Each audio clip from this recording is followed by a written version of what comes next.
श्रीगौरी वक्त्रपद्मार्का श्रीविघ्नेशा गजानना उत्तिष्ठ सुरसम्पूज्या त्रैलोक्यं पालनं कुरु श्रीगौरी वक्त्रपद्मार्का श्रीविघ्नेशा गजानना उत्तिष्ठ सुरसम्पूज्या त्रैलोक्यं पालनं कुरु उत्तिष्ठोत्तिष्ठ हेरम्बा उत्तिष्ठ गणनायका उत्तिष्ठ करुणापूर्णा भक्तानां भाग्यदायका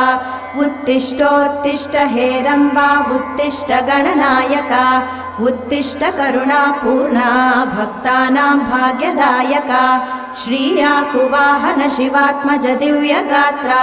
श्रीभिन्नदन्तधनुजान्तक सूक्ष्मनेत्रा सर्वार्ति दुःख शमना फणिराजसूत्रा देवा गणेश्वर विभो तव सुप्रभातम्।